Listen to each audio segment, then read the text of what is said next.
Argentina más vista del año. Zorro, el sentimiento de hierro. Véala en YouTube. Zorro, el sentimiento de hierro. La película.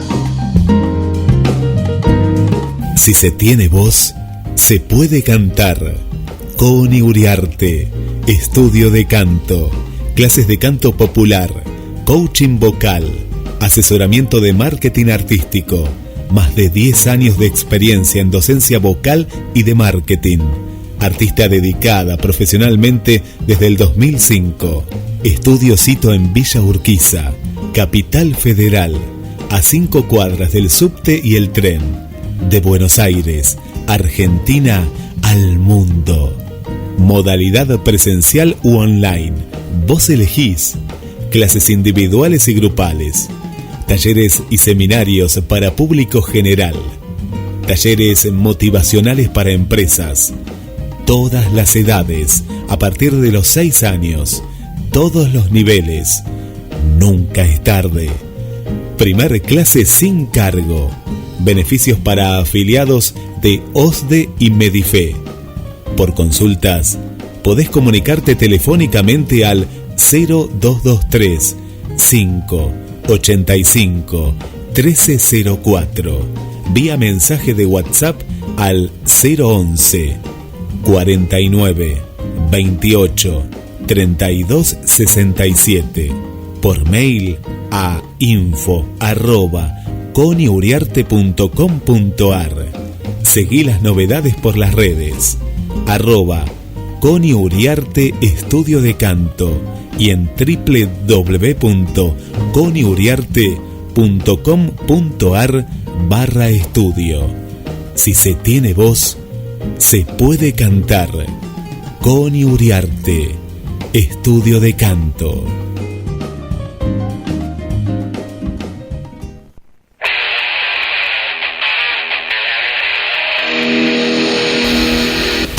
Comprá trabajo marplatense. Comprá trabajo argentino. Duki Patagonia. Las mejores camperas están en Mar del Plata. Mujer, niño, juvenil, hombre. Duki Patagonia. Camperas, accesorios, chalecos y todo lo que buscas. Con la mejor calidad y el mejor precio. Con tarjeta de crédito, 13 cuotas sin interés. En efectivo, descuentos especiales. También podés comprar desde la web online. Entrá en www.dukipatagonia.mitiendanube.com y te lo llevamos sin cargo a tu domicilio. Comprá la mejor campera. Duki Patagonia. Te esperamos en Santiago del Estero 1755, casi la peatonal San Martín. También contactanos por las redes vía WhatsApp 223 530 6230. Seguinos en Instagram y Facebook. Duki Patagonia. Desde Mar del Plata, hacia el mundo, hacia el mundo.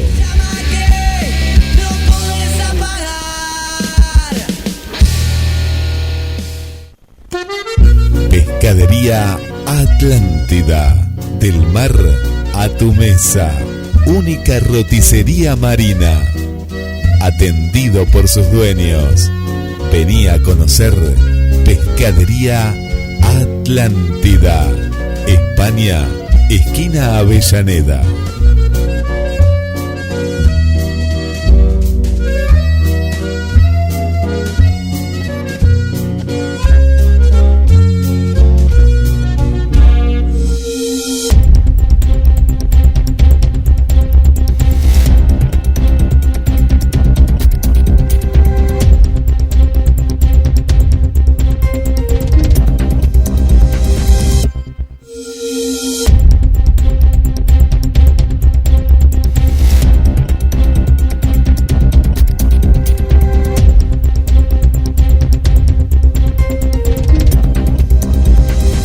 En GDS, la radio que nos une, ya llega a las puertas de Magonia. Gran programa, estamos en vivo, ya nos están llegando los mensajes. 20:04 minutos, vamos a estar hablando de la Tierra plana.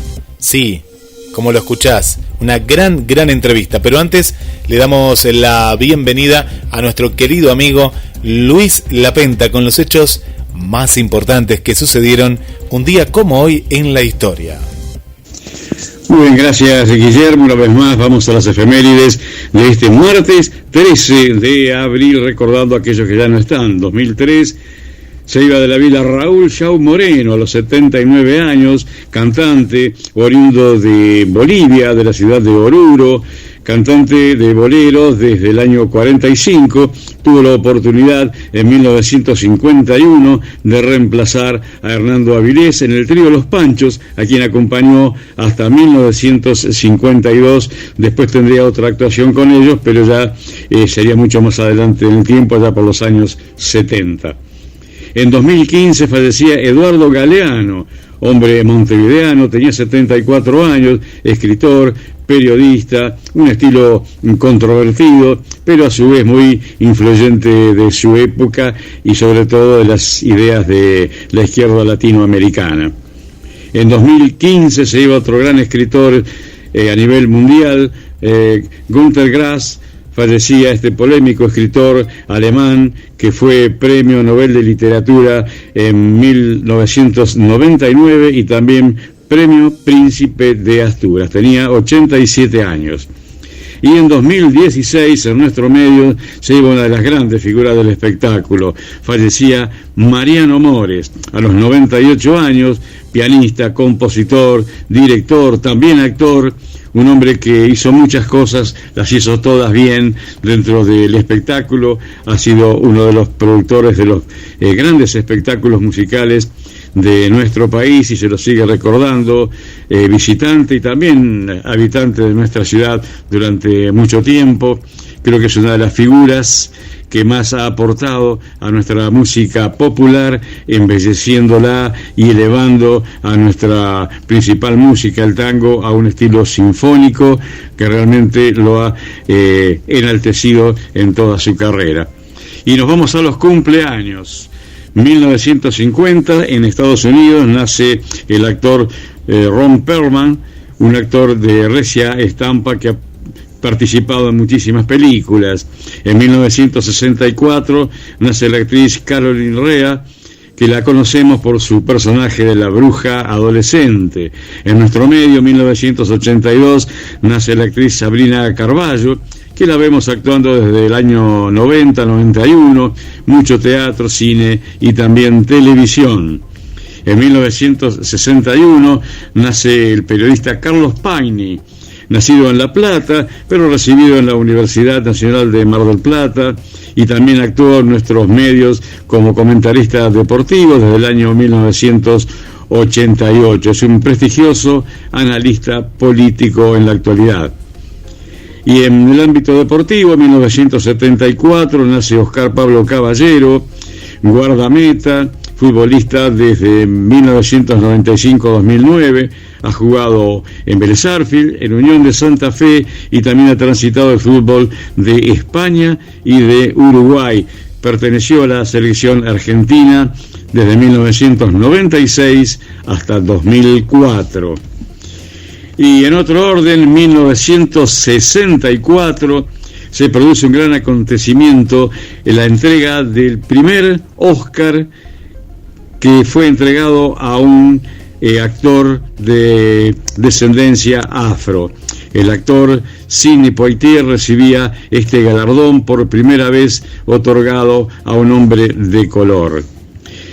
Y en otras fechas, digamos que hoy es el Día Internacional del Beso, instalado desde 2013, a raíz de que en un concurso una pareja tailandesa, 43 años él, 33 años ella, en el Reino Unido, participaron de un certamen y mantuvieron un beso de 58 horas. rompiendo su propio récord que habían obtenido el año anterior con 46 horas de un prolongadísimo beso.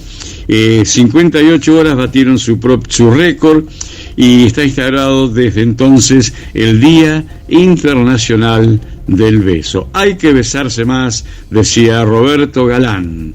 Yo me despido de ustedes hasta mañana con un beso virtual, no tan prolongado, pero sí muy afectivo. Gracias, hasta mañana. Muchas gracias, Luis. Bueno, recibimos este beso, claro que sí, y damos paso a Carlos Matos, a las puertas de Magonia, gran programa, el clásico de todos los martes, luego de las 20 horas, estás escuchando GDS, la radio que nos une. Cuando la oscuridad se fusiona con nuestras melodías. GDS Radio, la radio que nos une. Escúchanos en www.gdsradio.com.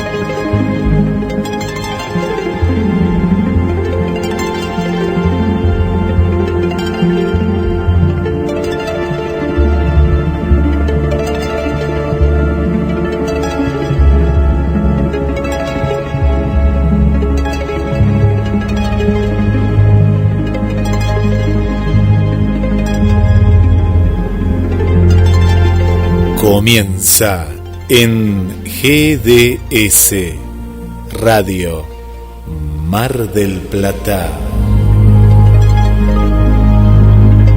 un viaje a la frontera de lo imaginal.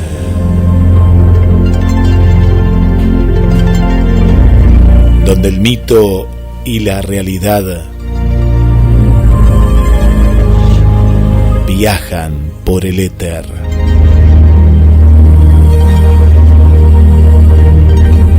A las puertas de Magonia. Le damos la bienvenida al conductor del programa, Carlos Matos. Buenas noches, Guillermo, ¿cómo estás? Buenas noches, Carlos.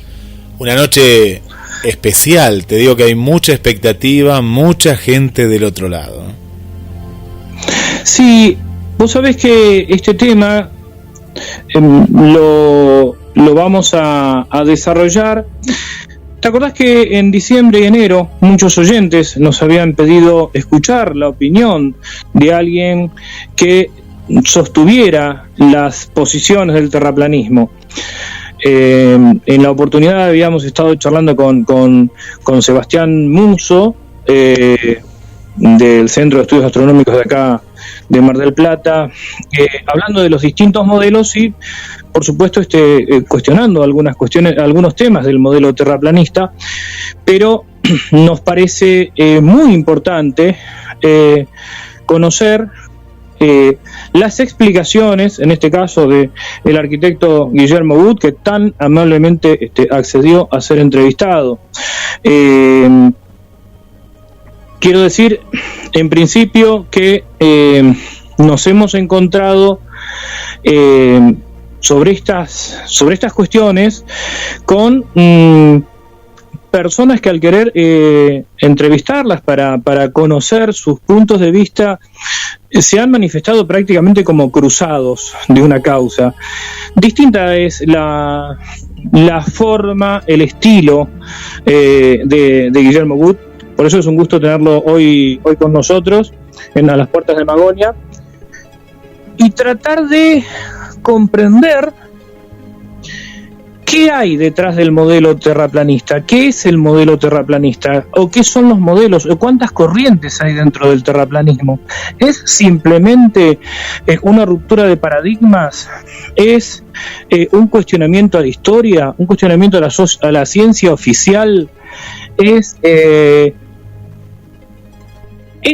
algo, como decían algunos sociólogos, que es el escapar de las superestructuras para proponer otra cosa? ¿Es realmente algo ingenuo? ¿Son ignorantes los terraplanistas? Porque también es muy fácil decir, esta gente no tiene ni idea, sin escuchar lo que dicen.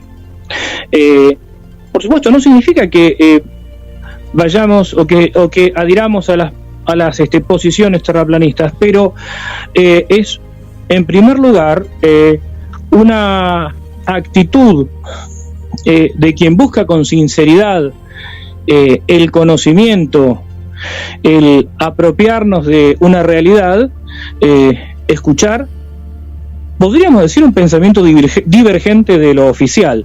Pero bueno, vamos a un informe primero sobre la cosmovisión imperante, para después charlar con Guillermo Gut, que hoy tempranito ya estuvimos tomando unos mates virtuales desde acá, desde Mar del Plata. Bueno, y Guillermo Gut desde Viña del Mar. Desde Viña del Mar. Bueno, te cuento, te cuento, Carlos, que hablando justamente del planeta Tierra, están escuchando por ejemplo, de Irlanda, del Reino Unido, de Alemania, de Rusia, de España, Canadá, Estados Unidos, bueno, y así te empiezo a nombrar Nicaragua, El Salvador. Parece ser que el programa del día de hoy está abarcando diferentes lugares del mundo, sacando África, ¿no? Que no nos escuchan de África, pero de diferentes lugares. Acá estamos viendo en el mapa de la radio, y mucha gente que ya previamente está agradeciendo el poder hablar de este tema, porque no se habla en las radios, y bueno, es muy importante tocarlo con la seriedad que tiene. Y vamos a dar una línea de teléfono para los nuevos oyentes, que es el prefijo más 54 de la República Argentina, más 54 223 4 24 66 46. Comenzamos con este informe, y a partir de ahí le decimos que ya vamos a estar con Guillermo, ¿no? Un tocayo mío, para esta gran entrevista.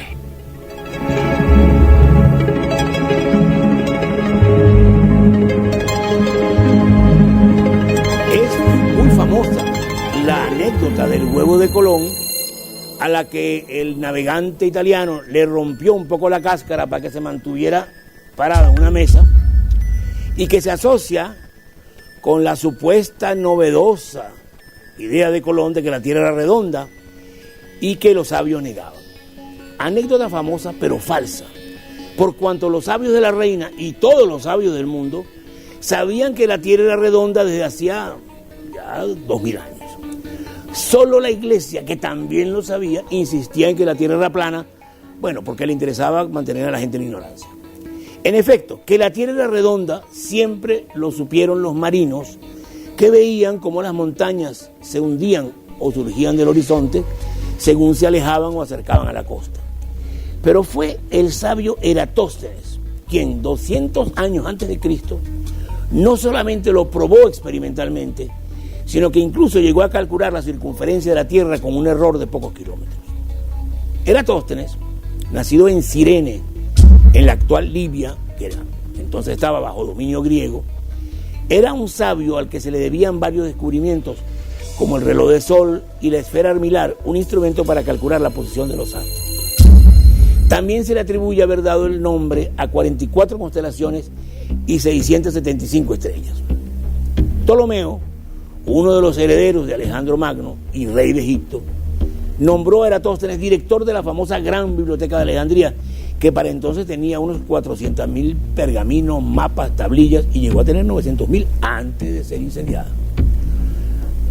Sucedió que un día le dijeron a Eratóstenes que en la ciudad de Siena hoy Asuán, en la primera catarata del Nilo, había un pozo donde el 21 de junio, solsticio de verano, el sol iluminaba todo el fondo y no hacía sombra.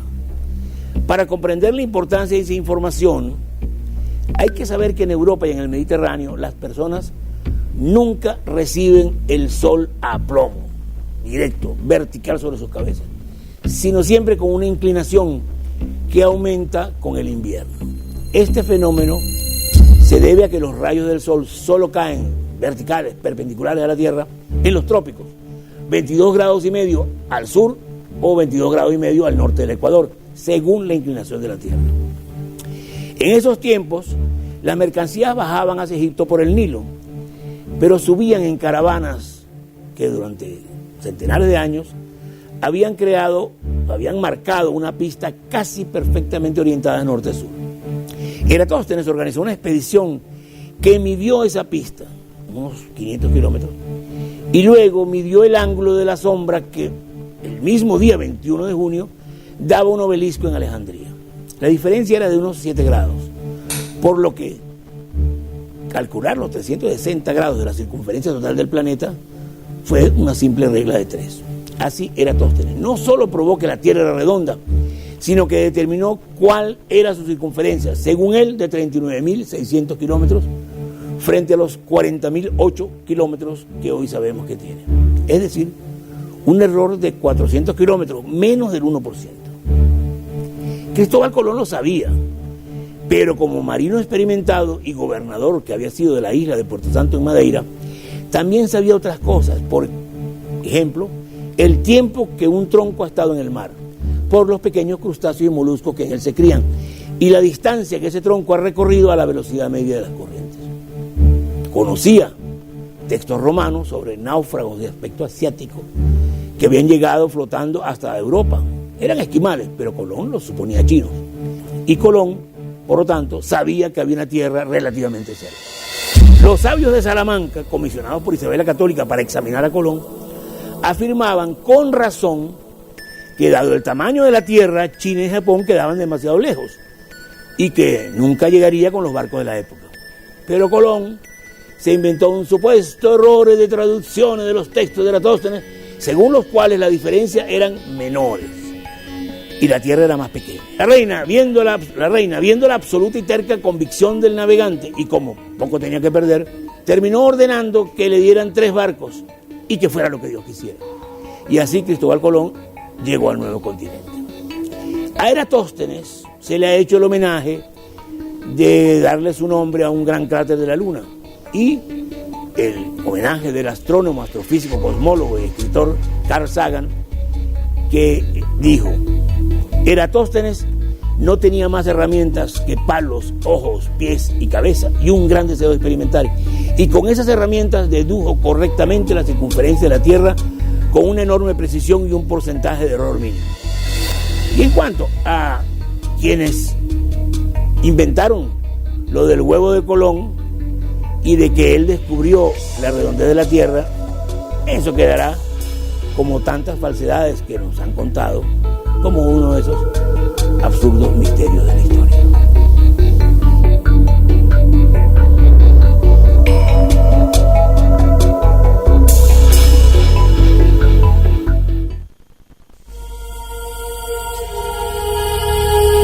y 22 minutos desde Mar del Plata, República Argentina, a través de GDS, la radio que nos une. Mucha gente de Mar del Plata. Saludamos a Sebastián Muso, astrónomo, a Alejandro desde Sierra de los Padres y a Lorena, a Leo Málaga, Drina desde Washington, Estados Unidos, Valeria desde aquí, desde nuestra ciudad, María Coco Saavedra, una de las seguidoras fieles del programa. Bueno, mucha gente que lo vamos a ir saludando, gente que ya te está saludando al invitado de lujo que tenemos hoy. Y desde el estudio central de la radio, recordamos el teléfono para que se comuniquen, que es más 54 223 424 66 46. Nos dejan un WhatsApp, pueden mandar mensajes de voz también, que los pasaremos al final de la entrevista, mensajes escritos, y también en el chat de la radio, mensajes a la radio. Gracias y voy al estudio 2 con el señor Carlos Matos.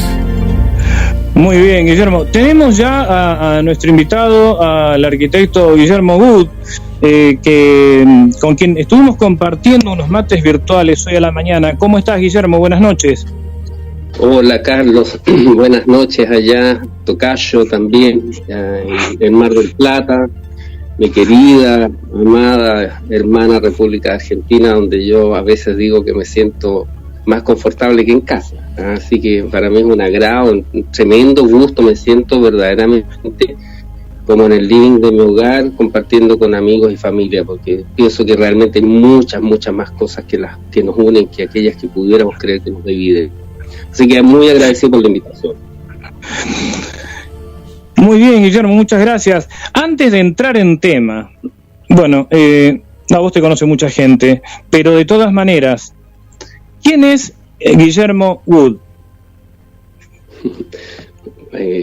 Bueno, a ver, esa es la pregunta más difícil que me han hecho. Porque es muy difícil de alguna manera describirse a uno mismo, pero simplemente te diría que soy un ciudadano bastante común en términos de mi formación, tanto escolar como académica y como historia de vida, en términos de ser un ciudadano bastante promedio a lo que la mayoría de nosotros probablemente seamos, ¿cierto? Hijo de un par de una profesora y de un arquitecto, con 2 hermanos, que nací en el maravilloso desierto de Atacama, en la ciudad de Calama, razón por la cual siempre me he sentido muy hermano boliviano, porque Calama, dicen los hechos históricos, que era territorio boliviano hasta la guerra del 79. Y yo que he sido muy latinoamericanista toda mi vida, así que me siento muy en casa tanto en Bolivia, en Perú como en Argentina.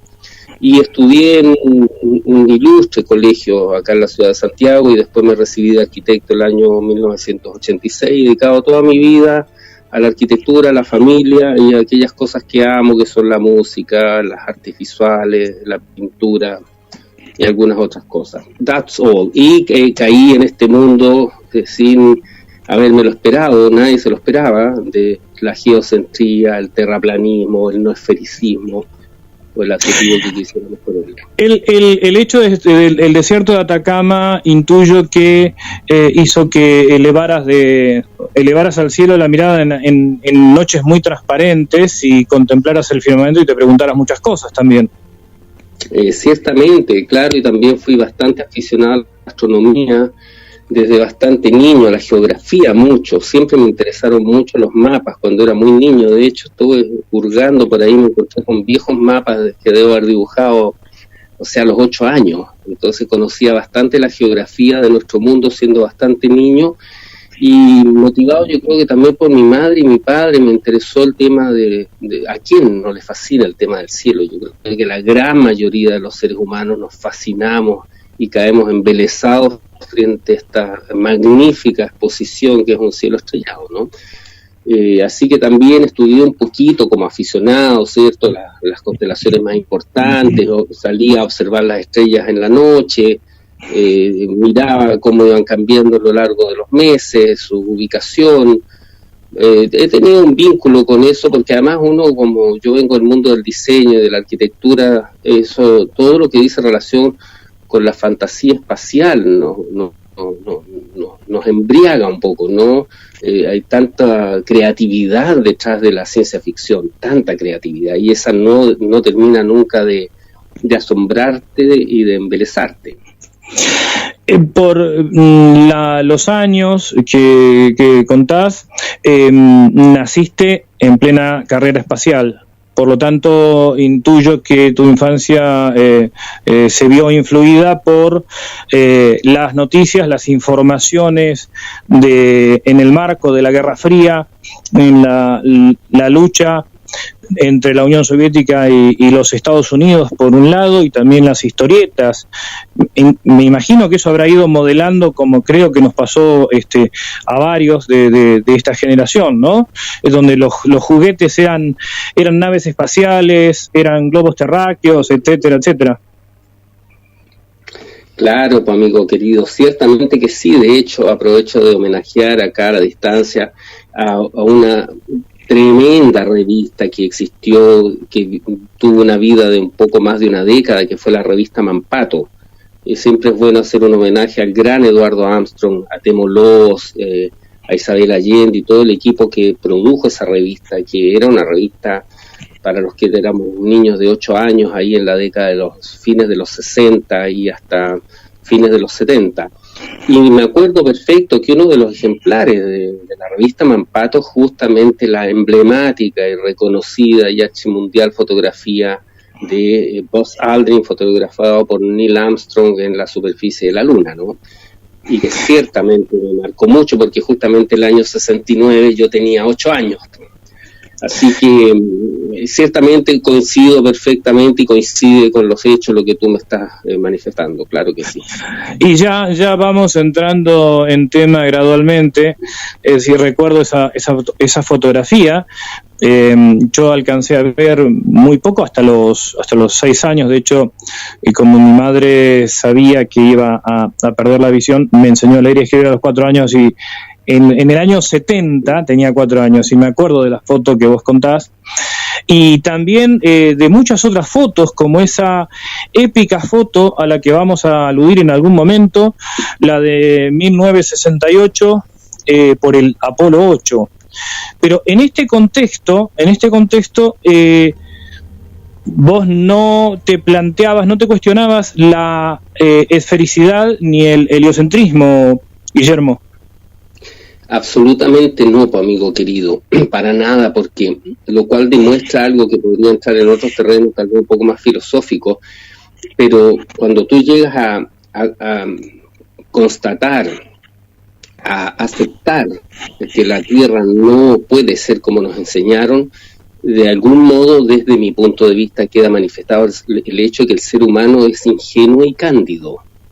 Es decir, tú no partes de la premisa que el otro te está mintiendo, en este caso las agencias espaciales, los gobiernos, el Estado, o quien sea, o los libros, o tu profesor. Partes siempre de la buena fe de lo que se te está transmitiendo se ajusta a la verdad. Por eso el viaje terraplanista es tan duro, porque tienes que aceptar de algún modo que mucho de lo que nos han enseñado es efectivamente falso. Hubo un proceso en el cual vos en algún momento viviste algo así, a ver, dicho esto entre comillas, como una especie de epifanía. ¿En qué momento cambia tu punto de vista? Porque de esto hay muchas lecturas, también una lectura sociológica, semiótica, etcétera, etcétera. ¿Cuánto tiempo, y te pido que me permitas la licencia para ser gráfico, te convertiste al terraplanismo, dicho esto, como un cambio de paradigma en cuanto a tu propio pensamiento? Mira, bueno, yo tengo una opinión formal al respecto. Yo soy de lo que sostiene que podría haber tantas despertar como ciudadanos. Es decir, eso puede llegar de diferentes modos a cada uno de nosotros, y quizás son tan diferentes como tan diferentes son las personas. En el caso mío, no se produce, como señalas tú, quizás como una epifanía, usando esa palabra, digamos, que podría serlo en algunos casos, por cierto.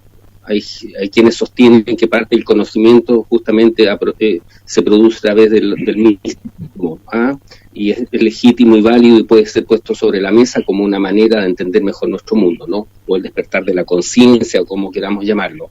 En el caso mío fue llevado a la jerga más coloquial.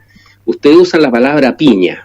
Nosotros acá en Chile usamos la palabra combo, o chuleta, si tú quieres. 3 piñazos bien puestos en el mentón y se acabó la pelea. Ajá.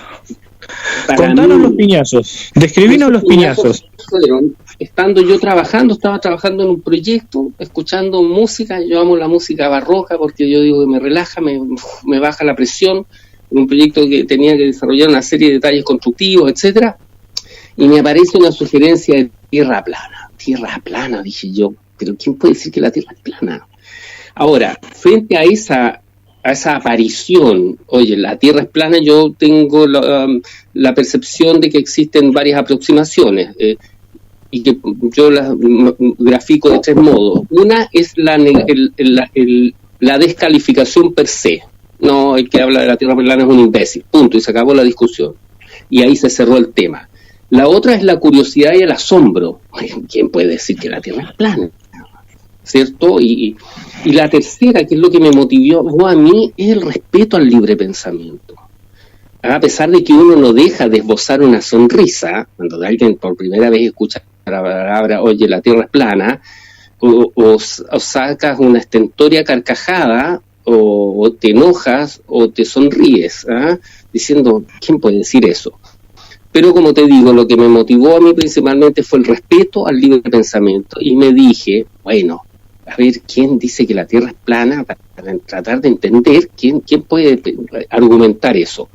Pero yo estaba convencido que me iba a encontrar con un fundamentalista religioso, con una toga blanca, con una barba hirsuta, un libro sagrado y un báculo, conminándonos a los pecadores, a que íbamos a ser condenados al infierno porque habíamos aceptado la blasfemia de que la Tierra es esférica. Y no fue así. Fueron dos videos básicamente los que abren esa puerta. Uno es de ODD TV, que es un canal estadounidense, que ha sido bastante censurado, por cierto, y otro video, y es un documento más bien que se llama Carta Abierta a Neil deGrasse Tyson, que fue desarrollado por Dave Murphy, un investigador inglés, que le hace 12 preguntas a este connotado comillas, divulgador científico que es Neil deGrasse Tyson, el continuador de Carl Sagan en la serie Cosmos, en que esas 12 preguntas, y con esto cierro, hay 4 preguntas que son que tú estás tratando, tu cerebro tratando de entender qué es lo que está preguntando, porque es complejo. Hay otras 4 preguntas que tú dices, claro, aquí hay cosas que en realidad sí, pues no calzan. Y hay otras 4 preguntas que tú dices, ¿cómo no me di cuenta algo? Que aquí realmente esto tiene puntos débiles muy grandes. Y ahí se inicia el viaje, en el caso mío. ¿Cuáles fueron las preguntas, si las podemos recordar, Guillermo?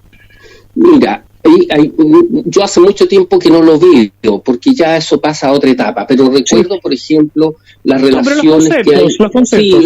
Sí, hay varios relacionados con los vuelos de los aviones. Si nuestro mundo fuese un cuerpo esférico, los aviones tendrían que ir permanentemente corrigiendo la nariz del avión para poder ajustarse a la curvatura, porque si no saldrías tangencialmente, ¿cierto? ¿Me sigues? Sí, sí. De hecho, todos los que hemos volado notamos, pero con mucha claridad, es cosa de pararse al baño y caminar por el pasillo del avión, y tú percibes que el avión va inclinado, ¿cierto? Con la nariz levantada, que son aproximadamente 3 grados para mantener la sustentación. Bastaría con echar una bolita para que tú te vas a dar cuenta que se va hacia el fondo de la cola del avión. Entonces, eso no es posible si la Tierra fuese esférica. Es uno de los argumentos que aparece en las preguntas de Dave Murphy a Neil deGrasse Tyson. Otro dice en relación con la presión atmosférica y el vacío, porque si nosotros no entendemos que nuestro mundo, nuestro universo se estaría expandiendo hacia el infinito, no tendría explicación que nuestra atmósfera permanezca adherida a esta pequeña partícula de roca en medio del vacío sideral sin haber sido completamente succionada hacia el vacío. O sea, basta con... Todos hemos hecho de niños el experimento de, no sé, pues vaciar un frasco, un tarro, una lata, un envase de yogur, y con muy poca presión negativa tú lo destruyes, ¿no es cierto? Ya, te fijas, hay otro con relación a los vuelos, porque duran prácticamente lo mismo que de oriente a poniente, que de poniente a oriente, y si la Tierra está girando 1.600 kilómetros por hora, que es el doble de un avión comercial, no te calzan los vuelos, y así una serie de otros razonamientos que dicen, claro, aquí efectivamente en el modelo heliocéntrico hay lo que Imre Lakatos denomina, un filósofo de la ciencia, por cierto, la fisura del núcleo del paradigma. Es decir, hay cosas que no calzan. Guillermo, y el modelo heliocéntrico, una vez que te pones a investigarlo, tiene cosas que no calzan. Sí, te escucho. ¿Cómo estás? Bueno, un gusto escucharte en el programa, bueno, mucha gente que está, bueno, van llegando diferentes comentarios. ¿Y qué pasa con el tema de las fotos del planeta Tierra desde el espacio? ¿Cómo se explicaría esto? Ya, amigo mío, bueno, Tocayo, un gusto estar contigo ahí en tu programa radial, y por supuesto aprovecho a saludar con mucho afecto acá desde Viña del Mar en Chile a mis amigos y a tus auditores allá en mi querida Argentina, ¿cierto? Y ahora a través de las redes de comunicación que tenemos, por supuesto, no solo Chile y Argentina, sino que seguramente algunos amigos de otros lares. Mira, esa pregunta es bien interesante y pide, como todas las cosas, más de alguna aproximación. La primera cosa que a mí me gusta poner sobre la mesa con respecto a eso es que dentro del método científico hoy día vigente y aceptado, no se considera válido lo que se denomina el principio de autoridad. Esto quiere decir que no porque lo diga la NASA, porque lo diga un libro, porque lo diga un paper, porque lo diga una universidad o alguna institución académica o un científico, eso equivale a una demostración científica. Por lo tanto, las imágenes de la NASA no se consideran un argumento científico. Ya, eso por un lado. Segundo, cuando te metes en este tema y logras constatar a través del método empírico, observable, medible, repetible, aquí en Tierra, que no hay curvatura, que los números no te dan, ¿cierto? Y te indica, por lo tanto, que la Tierra no puede ser como nos enseñaron, ergo, hay gato encerrado.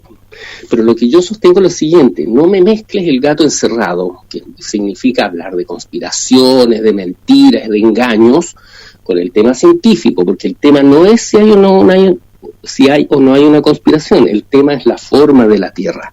Por lo tanto, no me puedes argumentar que la Tierra puede ser plana porque yo no creo en el engaño.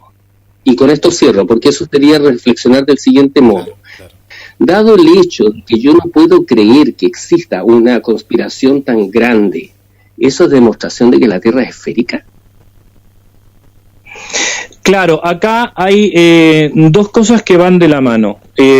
Vos tocaste este punto, Guillermo, que fue con lo que nos encontramos la vez que quisimos hacer una entrevista también a otra persona que suscribe el terraplanismo, y bueno, no habló de cuestiones demostrativas de la no esfericidad, sino que se entró en toda una cuestión conspirativa y diría conspiranoica.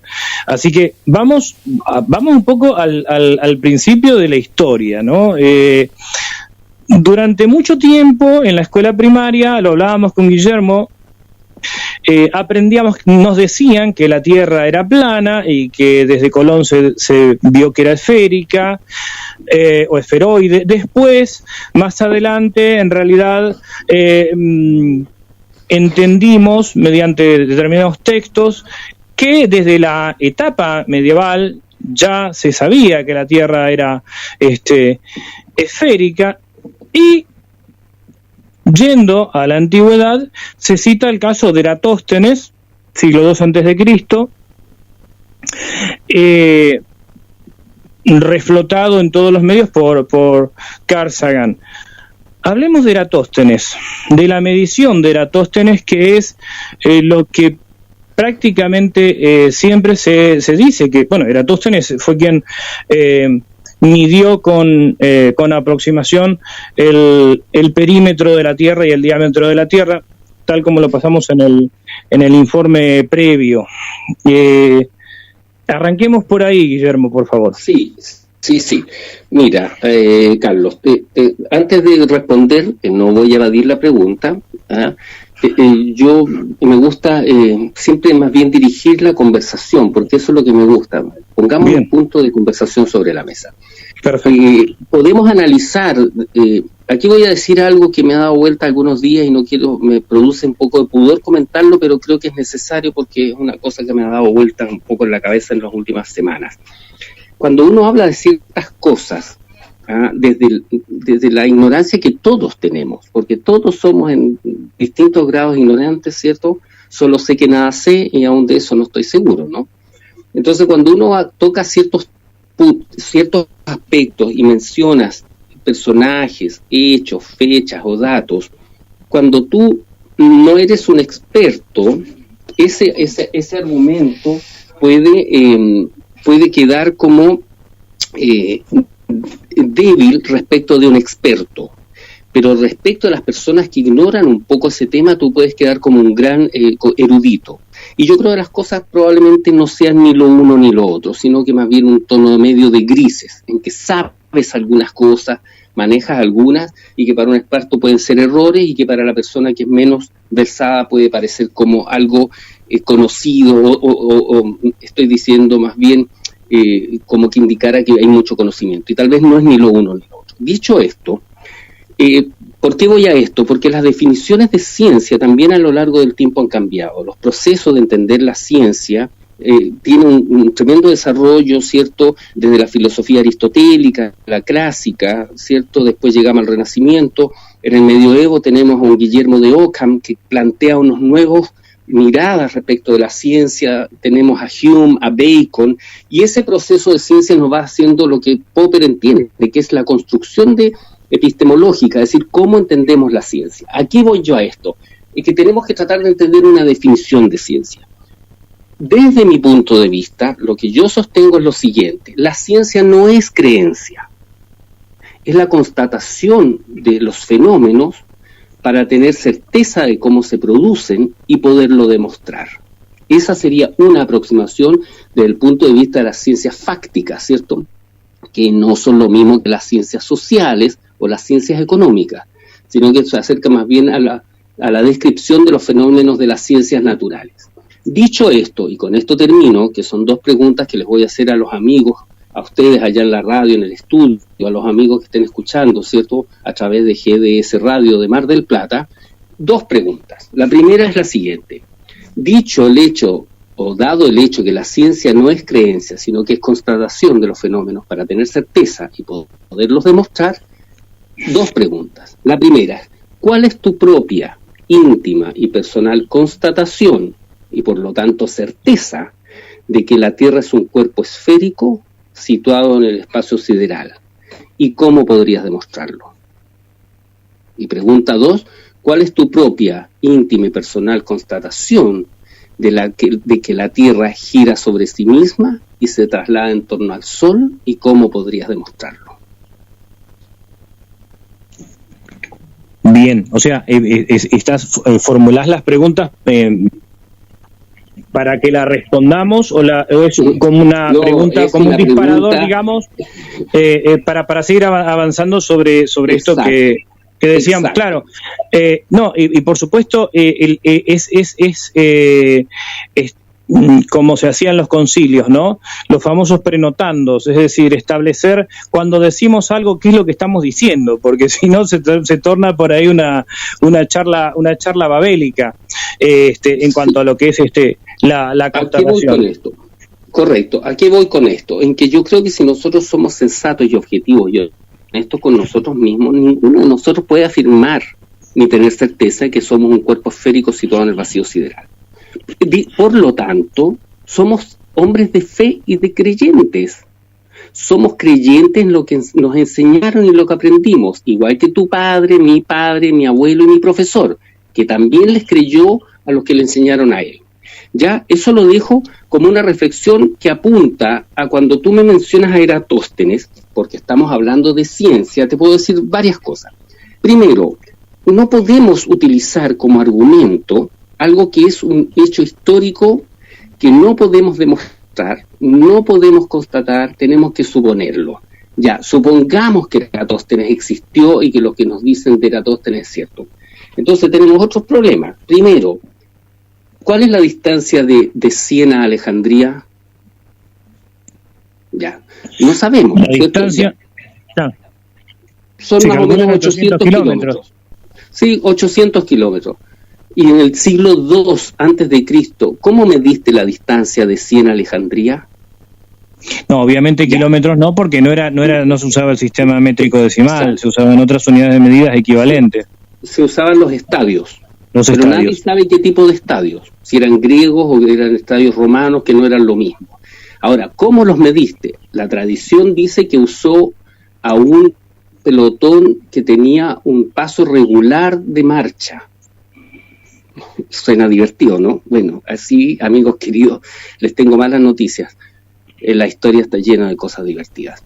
Pero el tema es de Eratóstenes, es su mayor, lo que básicamente no nos enseñaron, y Carl Sagan tendría que habernos dicho, que el modelo de Eratóstenes asume que los rayos solares caen paralelos sobre la superficie de la Tierra. Similar, por lo tanto, los rayos solares caerían similar a lo como sería que tú estés en medio del campo en ocasiones de que está lloviendo intensamente, que está lloviendo, ¿ya? Tú ves cómo cae agua a todo tu alrededor. Pero los hechos objetivos, observables, comprobables, es que los rayos del Sol son divergentes.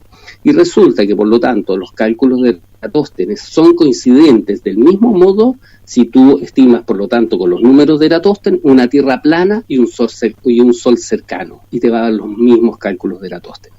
Y eso a ti no te lo enseñaron cuando estabas en el colegio, ni a mí, ni probablemente a ninguno de los auditores. Es decir, estamos jugando, claro, con dos variables donde en los dos modelos cabe, por lo que vos describís, el mismo cálculo en dos modelos distintos. Exacto, eso es. Por lo tanto, Eratóstenes no es una demostración de la esfericidad de la Tierra, porque los números te dan igual si asumes los rayos divergentes, cosa que es observable, y una Tierra plana y un Sol cercano. En cambio, justamente, no puedes demostrar que los rayos del Sol son paralelos, porque rayos solares no es lo mismo que luz, ¿cierto? En un día tú tienes todo el cielo iluminado, pero los rayos solares no son como la lluvia, como digo yo. Si tú estás parado en una cancha de fútbol y está lloviendo, tú giras en 360 grados y tienes la lluvia cayendo sobre tu cabeza, ¿cierto? A todo tu alrededor, digamos. En cambio, los rayos solares son observables divergentes. Es cosa de ver, hay miles de fotografías que muestran el Sol con rayos crepusculares y con rayos divergentes. En este modelo, el Sol sería mucho más chico, estaría cercano, es decir, habría este modelo para ajustar, digamos, lo que veníamos charlando acerca de Eratóstenes. Al ser los rayos divergentes, necesariamente el Sol debería estar más cerca en el modelo de la Tierra plana. Guillermo San Martino, a ver. Sí, no tenía un pequeño corte, Guillermo, acá, por eso... Acá estoy con los oyentes. Quería saber si está escuchando bien, ¿no? Perfecto. Muy interesante esta charla, y bueno, y la gente que está del otro lado, mandando saludos, Guillermo, desde diferentes lugares del mundo, así que adelante, Carlos. Yo después tengo también otra consulta, porque es muy interesante, Tocayo, la perspectiva, ¿no?, que se da al tema, pero adelante, Carlos. Sí, decíamos entonces que en este caso, ¿y a qué altura ubica este modelo el Sol, Guillermo? Mira, se estima que estaría aproximadamente entre los 6.000 a 7.000 kilómetros de altitud, ¿ya? Mira, a ver, te puedo hacer una especie de pasada de llave lateral. Yo creo que una de las cosas interesantes de este proceso, porque ciertamente es un proceso para todos nosotros, a ver, hay varias cosas que son importantes a mi modo de ver. Lo primero es que una persona que desea entender mejor el mundo en el que vive y la naturaleza, nuestra realidad, no puede negarse a otras miradas divergentes a lo que te enseñaron. Lo que sostengo yo es que un verdadero investigador, un verdadero científico, alguien que quiere conocer mejor la naturaleza de su existencia, existencia. No puede rechazar una corriente de pensamiento porque considerarla ridícula, anacrónica o porque ser diferente de la que le enseñaron, estudió y aprendió, sino que necesariamente tiene que hacer una investigación, ¿cierto?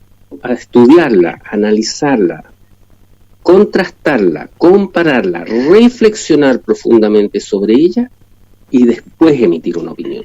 Cosa que no sucede, por eso a mí me fascina el tema desde el punto de vista que no es mi materia, pero que no termina de asombrarme, que más bien orientado a lo antropológico, a lo sociológico, es por qué el hombre rechaza con vehemencia y con furia muchas veces un cambio tan radical de paradigma. Eso es una de las cosas que se hace más interesante en este proceso. Guillermo, hemos recibido una cantidad de, perdona, con esto, discúlpame, una cantidad de insultos, de descalificaciones, de denostaciones, porque simplemente estás cuestionando el modelo. Entonces eso se hace muy interesante desde el punto de vista antropológico, que como te digo no es mi área, pero a mí no termina de asombrarme, digamos. ¿Ya? Con respecto a eso, a mí me da vuelta el porqué de esta conspiración. ¿Por qué ocultar la verdad desde este punto de vista? Ay, amigo querido, esa es la pregunta. Claro, eso es muy interesante porque es una pregunta muy de fondo y yo honestamente no tengo respuesta. Uno tiene aproximaciones. Yo cito siempre la anécdota de mi amigo Edgar Quevedo Vitque, un amigo terraplanista chileno, que siempre dice, pero viejo, hay muchas películas de misterio y de acción que solo al final de la película se entiende el motivo del crimen, ¿no? Tal vez nosotros cuando entendamos cuál era la razón, vamos a decir, mira, esto era así de obvio. Yo tengo varias capas, porque probablemente como muchas de las cosas de nuestra realidad, de nuestra existencia, de nuestro mundo, tiene distintas veladuras, ¿no? Distintos layers, superficies, capas, como queramos llamarlas. Una de ellas es lo más pedestre y vulgar, dinero. Yo siempre pregunto a las personas, ¿tú sabes cuánto dinero recibe la NASA? Y la gente siempre me mira con cara de signo de interrogación. La NASA recibe 52 millones de dólares diarios. O sea, cada 24 horas la NASA recibe 52 millones de dólares, desde los 50 o 60. Y lo que yo me pregunto, no es solo lo que robas, porque eso es un robo, ¿cierto?, a los contribuyentes de Estados Unidos y de otras partes del mundo, sino lo que dejas de hacer con ese dinero. Yo siempre me pregunto, en el caso de Mar del Plata, una ciudad populosa, una ciudad de tamaño medio en Argentina, no es una ciudad pequeña, no es la más grande, pero ¿cómo le vendría a una ciudad como Mar del Plata 52 millones de dólares una vez en su vida, en su historia? Entonces tenemos lo pedestre, lo vulgar, lo ordinario, lo rasca, digo en Chile, robar.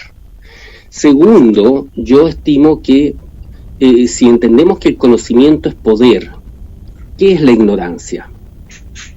Falta de poder. Nos quieren robar poder, porque no lo tengo tan claro, pero si la Tierra es plana, evidentemente lo que digo yo, aquí hay un gato encerrado debajo del gato encerrado, pero no nos concentremos en eso. Y lo tercero es lo que tú, después de romperte el coco tratando de analizar, y como no le encuentras respuesta, tienes que entrar en terrenos que no dicen relación con lo fáctico, demostrable, tal vez empíricamente y científicamente, y que por lo tanto va con toda seguridad dentro del terreno de lo espiritual. Algo desean ellos de la naturaleza poderosísima del hombre, que está en su interior. Tal vez los rosacruces le llamarían el átomo chispa de espíritu divino, el alma será para otros, el poder del yo, no tengo idea, no lo sé, pero hay algo muy valioso dentro de los seres humanos, de tanto poder y tanto valer, que ha llevado a algunos grupos de execrables sujetos a mentirnos con la forma del mundo. Pero vuelvo, y con esto termino, no es el tema de la conspiración, atengámonos al método científico. El método científico indica que la Tierra no puede ser esférica y que es plana y estacionaria, y eso es comprobable por simples observaciones como las que ustedes saben, habrán escuchado, que se puede hacer desde Colonia en Uruguay observando los edificios de Puerto Madero en Buenos Aires, donde los números simplemente no te dan, por ejemplo. A ver, volviendo a esto, justamente a la demostración científica de la que hablas, Guillermo, la observación de Colonia, de Buenos Aires desde Colonia, los números no dan. ¿Por qué no dan los números? No dan los números porque tú, entre Colonia y Puerto Madero, la Rambla está más o menos a 7-8 metros sobre el nivel del Río de la Plata, ¿no? Y tú tienes, desde en ocasiones de buena visibilidad, que no hay mucha bruma, que no hay mucha contaminación de polvo, de humedad, etcétera, que se ven prácticamente, tú ves, no sé, por lo menos 20-30 edificios que están en el skyline, en la silueta de Buenos Aires, incluido la Torre Alvear, que va a tener, creo que 200 metros de altura. Y en esos aproximadamente 50 kilómetros, si mal no recuerdo, la caída de curvatura es del orden de 196 metros. Eso indica que la torre, no pueden verse la Torre Alvear. Pero la gente no analiza las siguientes cosas. Primero, no solo se ve la Torre Alvear, que tiene 200 metros, sino que se ve un buen tramo de la torre, y se ven otros edificios que tienen mucho menos de 196 metros. Y se ven algunos edificios que pueden ser más pequeños, pero que están en un segundo o un tercer plano, pues por lo tanto no solo no están a 50 kilómetros, sino que están a más de 50 kilómetros. Y si a esos cálculos tú le incorporas los datos más favorables de refracción estándar, entendiendo que la refracción fuese favorable al modelo heliocéntrico, tampoco te dan los números. Y de esas observaciones, como por ejemplo ver Córcega desde Ventimiglia, o ver Kauai desde Oahu, o ver la Torre Sears, hoy Torre Willis, de St. Joseph al otro lado de Michigan, o ver desde el otro lado de la ciudad de Toronto, o sea, te fijas, si la ciencia es observable, medible, repetible, libre del principio de autoridad y falsable, Popper, es decir, yo tengo que tener herramientas para demostrar que tú estás en lo correcto, o herramientas que tú estás para demostrar que estás equivocado. Esa es la falsabilidad. Ese método dice que es plana, pues. Se dice que la Tierra, en realidad la Tierra como un cuerpo esférico es un esquema, pero que la realidad se habla de una forma de pera, se usa la palabra geoide. Esa forma geoide no posibilitaría que algunos puntos se pudieran ver que no respondieran justamente a esa inclinación, porque ¿a cuántos kilómetros debería desaparecer del horizonte en caso de la curvatura un elemento como un edificio, como el que estábamos hablando, los edificios de Buenos Aires desde Colonia? Mira, eso se puede sacar en base, existen las tablas de Bakashba, que era un matemático indio, existen las tablas de Robotham, que es un investigador, ingeniero, inventor inglés, fines del siglo XIX.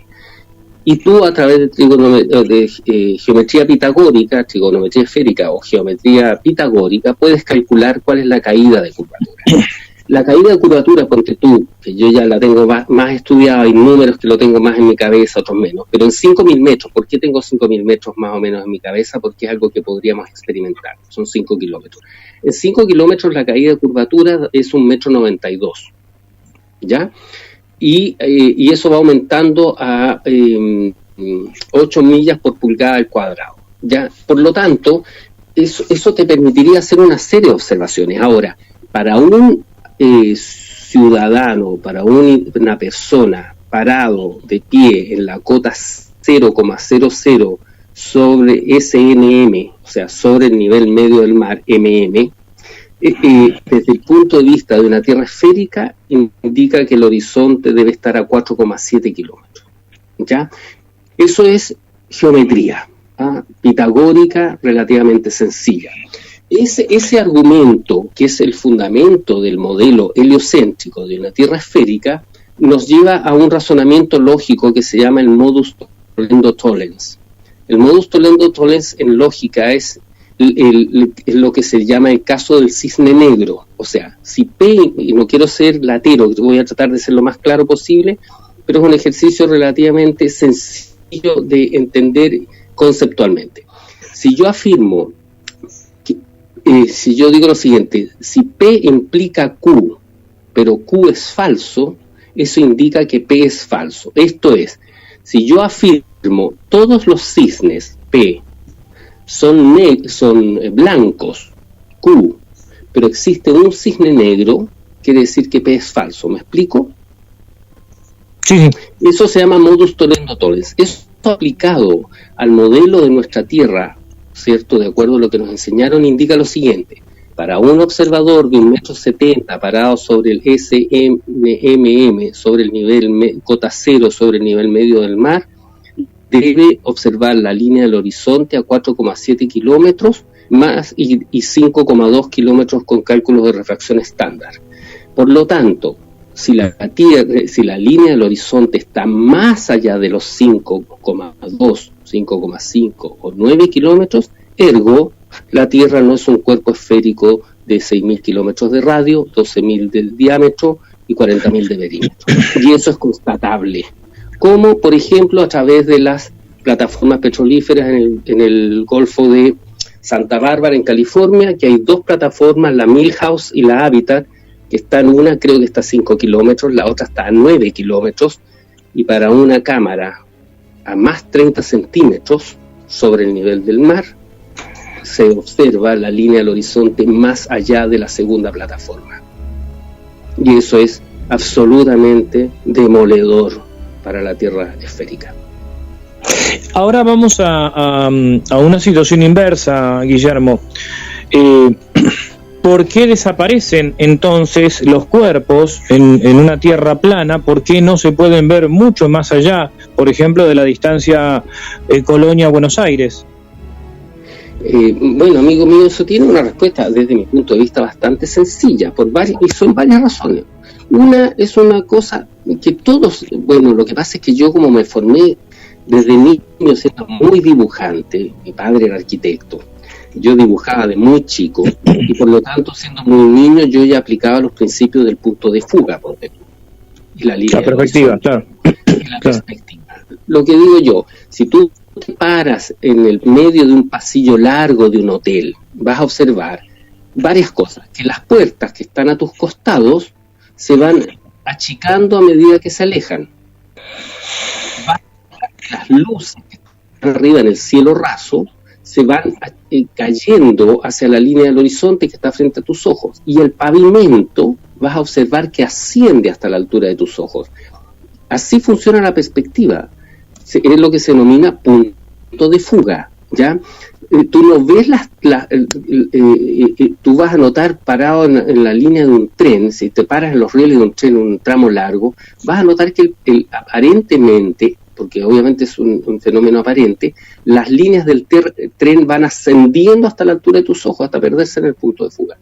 Por lo tanto, un barco, una montaña, un edificio, el Everest, no lo vas a ver en primer lugar por el punto de fuga, porque está tan pequeño y tan lejos que no tienes resolución angular para verlo. Y por otra razón muy obvia además, porque delante de eso tienes miles de otros elementos que te obstruyen la vista. De partida tienes otras ciudades, otros cerros, y además todos los elementos climáticos y atmosféricos. Polución, humedad, polvo en suspensión, sí, muchos elementos. Por lo tanto, es imposible, ni con el mejor telescopio no vas a poder ver el Everest, porque de partida te va a tapar África primero, por perspectiva, yendo a un ejercicio súper hipotético, por supuesto, ¿no? Pero, sin embargo, J. Toland, el ingeniero estadounidense, que se le ocurrió la genial y brillante idea de hacer observaciones desde un avión a 10.000 pies, a 10.000 metros, ¿cierto?, con un lente infrarrojo, puede observar montañas y fenómenos geográficos a prácticamente 1.000 kilómetros de distancia. 1.000 kilómetros. Y si tú haces un arco de circunferencia equivalente a nuestro modelo heliocéntrico de una esfera de 6.000 aproximadamente de radio, 12.000 de diámetro y 40.000 de perímetro, trazas una vertical donde está el avión, lo elevas 10.000 metros y desde ahí el punto de tangencia te da 350 kilómetros. Tú desde un avión no puedes ver más allá de 350 kilómetros porque si no estás bajo la tangente y bajo la caída de curvatura. Y de nuevo, los números no te están dando. Y no es que te den por un poco para ajustarlo con reflexión estándar, fata morgana, espejismo, ponle todo lo que quieras. No te dan. Llegamos al principio de la navaja de Occam. A veces la solución más simple es la evidente y es la más que se acerca a la verdad. O sea, lo que nosotros podemos observar y constatar. Esto es que los astros, el cielo, la luna y las estrellas se mueven encima nuestro y que la Tierra es plana. Bien, vamos a esto que se mueven encima nuestro. Vamos a explicar entonces el día y la noche y los cambios de estación, los cambios de estaciones de este modelo, Guillermo. Mira, esto es una cosa que es un ejemplo que yo lo encuentro bastante bueno y que no me ha dejado un par de veces en mi vida absolutamente perplejo. Con respecto al día y la noche, yo sostengo lo siguiente: si nosotros a través de este análisis geométrico, matemático, observacional, nos indica por lo tanto que el Sol es un cuerpo más pequeño y más cercano a la Tierra, podemos entender algunas cosas. Entonces yo hago el siguiente ejemplo. Yo tengo un amigo que va a comer muchas veces con nosotros en la noche. Cuando me hizo esta pregunta yo le dije, pero amigo mío, me dice, bueno, ¿y cómo si la Tierra fuera plana sería de día en todas partes? Entonces le dije, amigo mío, cuando tú vienes a comer y yo te salgo a despedir a la puerta de la casa y miramos el farol que está encendido en la esquina, ¿ese farol ilumina toda la calle? Es decir, que la noche, a ver, vamos a ilustrar, a graficar. Primero, el modelo, vamos a hacer una especie de cartografía terraplanista, Guillermo Wood, para poder explicar esto. ¿Cómo sería un mapa, el mapa de Gleason, por ejemplo? ¿Cómo sería la cartografía de la Tierra plana y sobre esa cartografía cómo se mueven los cuerpos? Sí, bueno, como dato anecdótico, ¿tú sabes qué es lo que me respondió mi amigo? A ver. Me dijo que sí, y a veces yo a pesar de que trato de ser muy respetuoso, a veces no puedo evitar soltar una carcajada. Eso tú sabes que está muy estudiado, además yo lo he estado estudiando porque estoy escribiendo algunas cosas para alguna publicación. Aprovecho de enviarle un saludo a mis amigos en España, a Luis Pizú, a Iru Landucci, mi gran amigo argentino de la ciudad de La Plata, el referente, tal vez ciertamente el más importante en habla hispana, que ustedes tienen el orgullo ahí como argentinos de ser yo diría que el adalid, ¿cierto?, que es muy brillante, y en ese grupo también está mi gran amigo Martín Rodríguez, gente maravillosa y brillante. Así que estoy escribiendo algunas cosas para la revista En Primera Plana, que es una revista de terraplanismo. Ya salió el ejemplar número 1, todo de hecho muy a pulso, a pulmón, dicen ustedes los argentinos, ¿no? Entonces, en ese contexto, en estos escritos, yo he estado tocando el tema que me ha hecho interesante investigar, que es lo que se denomina la disonancia cognitiva. Es decir, cómo la mente se cierra a aceptar una nueva realidad cuando ésta choca profundamente con tus más, valga la redundancia, profundas convicciones. Es una de las cosas que yo encuentro muy, muy interesante, que se alejan del tema de la Tierra plana, como ciencia, cierto estudio de una ciencia natural, ¿cierto? Pero es asombroso y yo creo que es muy interesante. La Tierra plana de algún modo nos pone a prueba como seres humanos. Es decir, hasta dónde estamos preformateados con lo que se nos enseñó y hasta dónde estamos preparados o somos lo suficientemente valientes para abandonar la más profunda de nuestras creencias y convicciones. Y lo que yo sostengo también es lo siguiente: solo la insensatez no está dispuesta a cambiar de opinión. Seguro, siempre es bueno poder revisar cada una. Creo que es un principio de la ciencia, ¿no? Y un principio del pensamiento, del libre pensamiento, el someter a revisión todas estas cosas. Pero, digamos, de todo esto que estamos hablando, y tomando el principio de Ockham, ¿no articula mejor el modelo esférico y heliocéntrico todos estos fenómenos? Pero antes de esta última pregunta, yo quisiera retomar lo anterior, que explicáramos un poquito, que nos expliques cómo sería la cartografía de la Tierra plana y cómo se mueven estos los astros para poder explicar, por ejemplo, el día, la noche, los eclipses y las estaciones. Sí. Oye, ustedes no tienen comerciales en el programa radial, porque ya parece que necesito algo en mi gaznate. Pero vamos a... Sí, pero vamos a... nos apropiamos del entrevistado. Guillermo San Martino, a ver si... comerciales, en realidad que estamos atentos a la charla con vos, Guillermo. Sí. Pero bueno... Sí, te damos unos minutos para... No, amigo, que claro que una sí. copita que tiene un poquito de espumante. Así que qué rico. Muy bien. Bueno, me acordé del Fernet que toman ustedes, que mi amigo Roberto Pons me trajo de regalo cuando estuve acá en Chile. Gran terraplanista, una bellísima persona de Rosario. Bueno, ahí están. El propio de Córdoba. Mientras vamos mandando saludos a las amigas y amigos de la radio. Está Ricardo Ferrera escuchando el gran programa Las Puertas de Magonia. Saludos a vos, Carlos, te mando saludos, Guillermo, a vos también, a todo el equipo desde Inglaterra, desde el Reino Unido ahí. Voy con más porque voy a hacer uno detrás de otro porque hay muchos saludos. Hola gente, Flavio Vega desde San Francisco, provincia de Córdoba, le mandamos un saludo. Para Eddie, vamos Guillermo, grande, la tierra es plana, y nos pone un dedito para arriba ahí. Un abrazo, Eddie. Lina, saludos desde Colombia. Nelson Pina, saludos a Guillermo. Bueno, un saludo también para ti, gracias por estar. Más saludos que nos van llegando por diferentes medios. Mario también manda un saludo acá para todo el equipo de la radio, muy interesante. Mensajes que nos van llegando al 2234-246646. Saludos con brazos gigantes para la radio y para Guillermo Corazón Ud. Vivimos en un reino plano desde Bolivia. Bienvenida a Bolivia. Saludos al gran Guillermo desde Córdoba, Argentina. La verdad siempre sale a la luz. Edu y F. ¿Qué más tenemos por aquí? Nos siguen llegando mensajes. Excelente trabajo, GDS Radio. Felicito a todos por permitir que nuestro querido arquitecto Guillermo nos muestre un poco el modelo que muchos comenzamos a constatar como verdadero. Esteban, Guille, Carlos, muy buenas noches. Qué interesante el tema de hoy. La mayoría de nosotros repite conceptos sin tener la certeza de su veracidad. Por eso es tan interesante escuchar otras posturas de supuestas verdades indiscutibles, como la de la Tierra, que la Tierra es esférica. Gracias a Guillermo por compartir sus conocimientos y fundamentos con todos nosotros. Abrazo grande. Esteban Lingeri desde Bahía Blanca, nuestro querido amigo.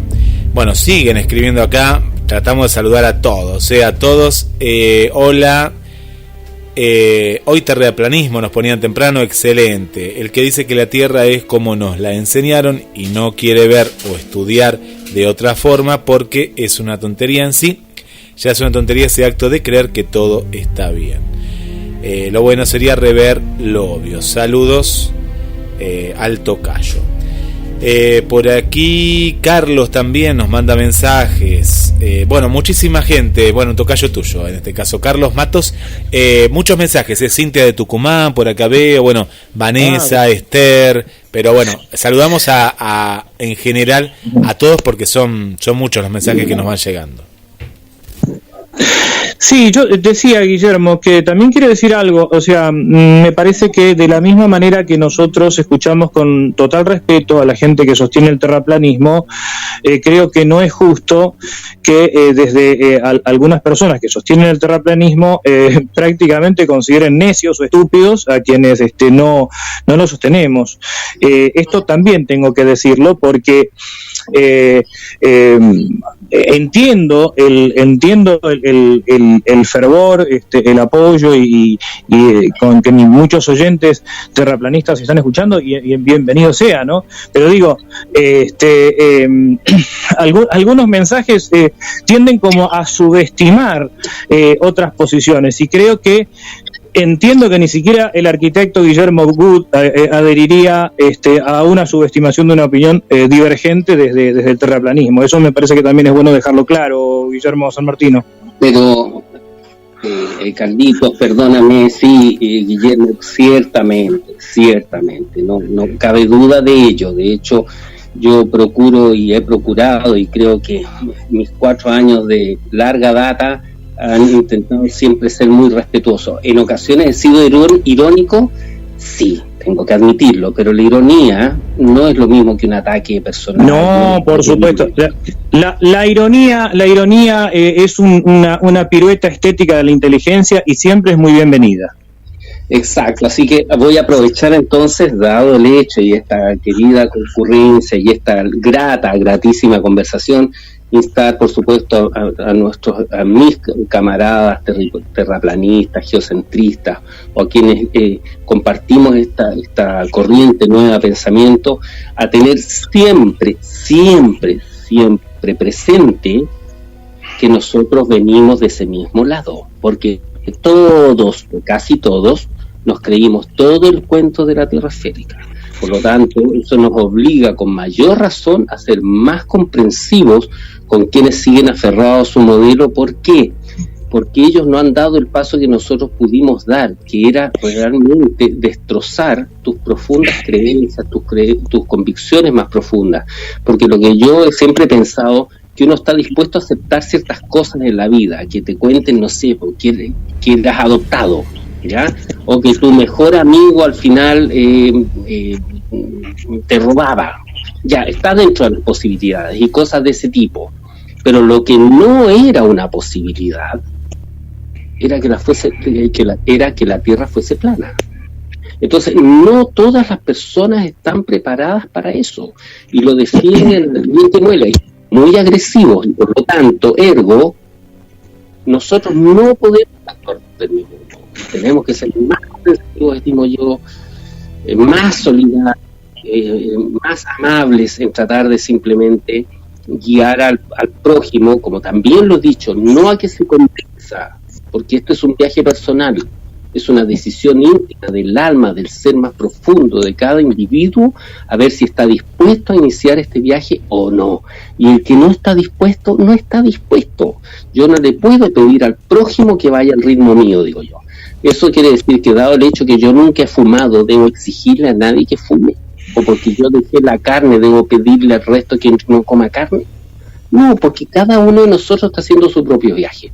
Y a eso invito yo a las personas que estén dispuestas a examinar y a observar que el modelo que nos enseñaron nos calza. Guillermo, nosotros eso siempre lo propugnamos acá en el programa, ¿no? Como hablábamos con vos antes, en el momento de la producción.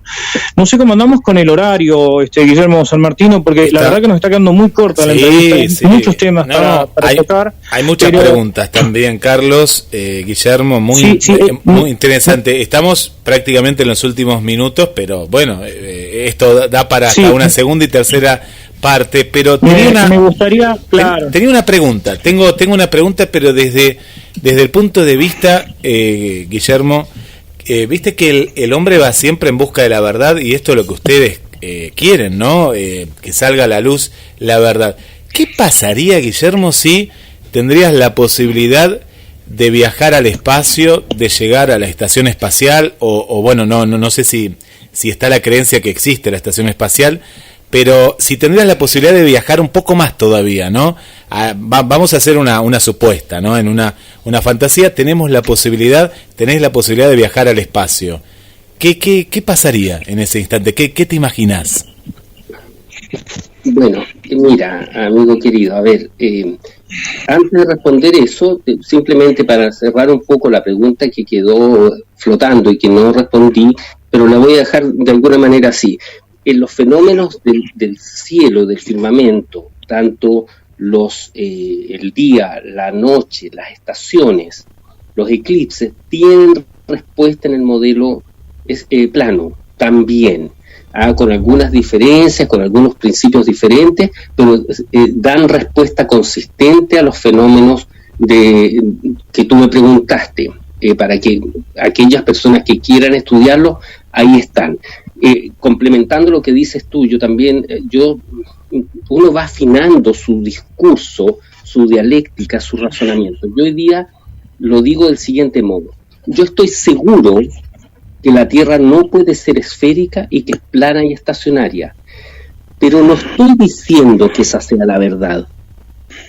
No estoy diciendo que este modelo el día de mañana no podría cambiar, porque si así como está cambiando hoy día nuestra mirada para pasar de una Tierra esférica a una Tierra plana, el día de mañana podría pasar de una Tierra plana a otra cosa que es inimaginable para nosotros hoy día, ¿ya?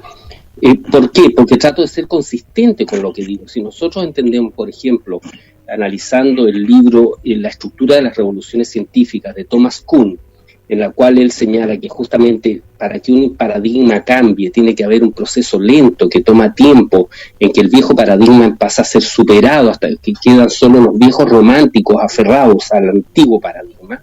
Eso mismo podría pasarnos a nosotros el día de mañana, porque ninguna persona sensata que realmente quiere, como decías tú recién, alcanzar la verdad, se puede encerrar a que alcanzaste una porción de verdad y esa es la última. ¿Me entiendes? Siempre puede haber una verdad ulterior. Y eso también significa que el día de mañana, y con eso respondo a tu última pregunta, si nosotros viajáramos al espacio sideral y vemos que la Tierra es esférica, ¿qué diríamos? Que estábamos equivocados. ¿Cierto? What's the problem? El tema está en que el turismo espacial me lo vienen ofreciendo desde que yo tenía 8 años. Es decir, tu posición es consistente con lo que decía en su momento, yo no me acuerdo, no quiero hacer una mala cita, de que creo que Bachelard, ¿no?, que se conoce en contra del conocimiento anterior también, en parte es una forma de hacer ciencia. A mí me quedan acá un montón de preguntas, Guillermo. Por ejemplo, si la Tierra es plana, ¿por qué varía el peso en diferentes latitudes? Esa es una de las preguntas. Otra es, ¿por qué las estrellas giran en sentido contrario de un hemisferio a otro? Yo no sé si vamos a poder responder todo esto hoy porque queda muy poco tiempo, Guillermo San Martino. Tendríamos que en el futuro por ahí concertar otro encuentro porque nos ha quedado muy corto el tiempo, muy corto realmente, para poder charlar este tipo de cosas. Y Guillermo, yo quería decir, Guillermo, que estás haciendo replantear a oyentes de ciertas cuestiones, no voy a decir los nombres porque yo acá estoy leyendo todos los mensajes, pero dice, pero me está haciendo replantear mi tal teoría y tal otra, así que la charla es muy rica en los conceptos, y la verdad que me parece que esto en un horizonte cercano debería tener, si vos querés, tocayo, una segunda parte, porque sí, hay un montón de preguntas y respuestas que es muy interesante este diálogo que hemos tenido hoy en la radio. Claro, bueno, amigos queridos, mira, a ver, yo te puedo agregar algunas cosas, porque yo creo que parte de la sensatez también es la humildad en el buen sentido, porque todas las palabras uno les puede buscar una vuelta de tuerca. Los terraplanistas, obviamente, no tenemos respuesta para todo. Por cierto que no, porque estamos recién estudiando. Hay gente que me hace preguntas, a veces, bueno, yo hice clases, y yo siempre dije, no existen las preguntas tontas, y sigo pensándolo, pero a veces me pregunto, me dan ciertos matices, porque la gente te dice cosas como, pero los terraplanistas ni siquiera tienen un mapa de la Tierra plana. ¿Cómo vamos a tener un mapa de la Tierra plana si estamos recién estudiándolo todo desde cero? ¿Te fijas? O ¿por qué no te tomas un avión y te vas al borde de la Antártida? Ya, sí, y tú crees que llegar y arrendar un avión, no sé, y el equipo, la logística, los millones de dólares, cosas un poco pueriles, cosas un poco pueriles, que es distinto un ejercicio hipotético, como el que me dices tú, bueno, supongamos que pudiéramos viajar a la ICES, ¿ya? Eso es diferente a decir hagan esto, porque del dicho al hecho hay mucho trecho. Entonces, lo que quiero decir es que nosotros no tenemos respuesta para todo, pero tenemos respuesta para muchas cosas. Pero a los amigos auditores hay una cosa que a mí me hace mucho sentido y que siempre trato de ponerla sobre la mesa. Y con esto tal vez ir terminando y dejaremos las puertas abiertas para una nueva conversación, en la que me gustaría más invitar a alguno de mis otros amigos, qué sé yo, tú tienes a nuestro querido Iru, que como te digo está allá mismo en Ciudad de la Plata, está Martín en Ibiza, aunque él es uruguayo, está Ricky Schmidt en Texas, hay un chico que es físico, estudió en la Universidad Nacional de Cuba, vive en Bolivia, Moisés, tremendo aporte hoy día, porque se sigue sumando gente del mundo de las ciencias, del mundo de la ingeniería, de la arquitectura, de la geomensura, etcétera. Lo que sostengo yo es lo siguiente, mira, muchas de las dudas cuando nosotros apelamos a los vacíos que podemos tener con respecto a la forma de la Tierra, la mayoría de ellos, por no decir todos ellos, o su gran mayoría, dicen relación con el firmamento y no con la Tierra. Porque lo que yo digo y he reflexionado es lo siguiente, todo de lo relativo a la forma y lo que sucede allá arriba en el firmamento, y nada de lo relativo a la forma y lo que sucede allá arriba en el firmamento es demostración directa de lo relativo a la forma y lo que sucede acá abajo en la Tierra.